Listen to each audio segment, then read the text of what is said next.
Welcome back, everybody. Good morning. I'm going to go ahead right now and read the next chapter out of Allies. We finished a section the other day um, involving D and Sid.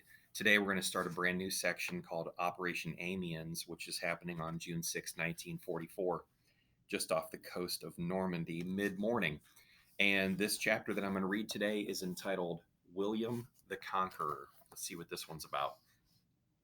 This is going to be the greatest invasion in history, Private Bill Richards thought. Bill sat on top of his Sherman tank, Achilles, watching the explosions on the French beaches through his binoculars. Bill was 19 years old and built like the tank he drove, squat, wide, and barrel chested with close cropped black hair. He was as bullheaded as a tank, too. The son of a Liverpool dock worker and the youngest of six children, Bill had learned early on to laugh off most slights and hold his own when it came to a fight. Bill was itching to get into this battle, but right now, he and his tank crew weren't getting anywhere. Their tank was still on the landing craft, a gray, flat bottomed boat long enough and wide enough to carry three tanks end to end. Their boat was fighting against the current offshore. Some of the other boats in their flotilla had already released their tanks at sea, and Bill swung his binoculars over to them for a closer look. Rigged with screens and propellers and that turned them into ersatz boats, the tanks rocked and rolled in the heavy waves as they pushed on toward shore. You know what's funny?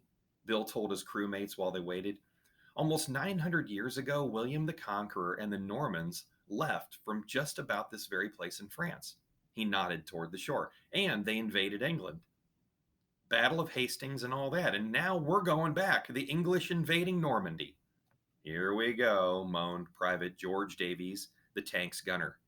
Davies, who had a long neck, a Roman nose, and blond hair that swept down to his eyes, was from a wealthy London family and had graduated from an expensive boarding school.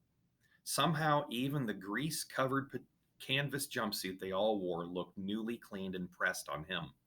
Professor Richards is about to lecture us again. I'm named for him, you know. William the Conqueror, Bill went on, ignoring Davies. William Richards. You see, that's why I took an interest. All me and my brothers and sisters are named for English kings and queens, too. Richie, Bess, Vicky, George, and Henry. Bill thought of his siblings back home and smiled. Davies snorted. Never have such regal names been assigned to such common stock, he said. The only common stock I know of belongs to your father, who's getting rich off government contracts, said Private Thomas Owens Cook, the son of a member of Parliament. Thomas could out fancy talk Davies any day of the week. As Bill's co driver in the tank, he was the backup in case Bill was injured. As Bill's best friend in the tank, he was ready to back up his buddy in a fight. Not that he would have done much good.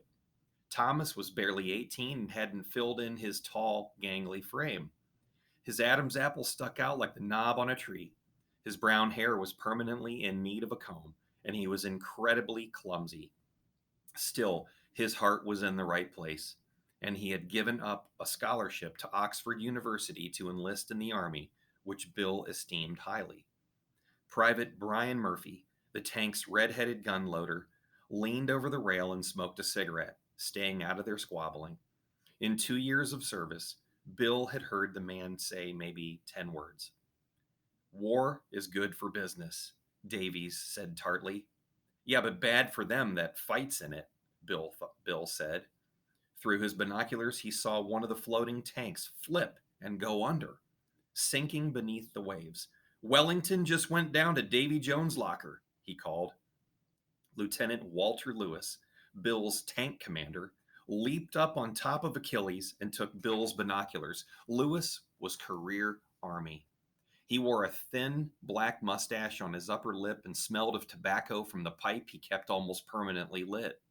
He clenched his pipe in his teeth now as he cursed. And there go Inde- Indefatigable and Mama's Boy. Those must be the names of tanks as well. Even without the binoculars, Bill could see the tanks disappearing one by one beneath the waves. None of them made it to shore. Bill anxiously scanned the waves, worried the crews had drowned. He thought he saw the heads of surviving tank crewmen popping up in the water, but it was hard to be sure.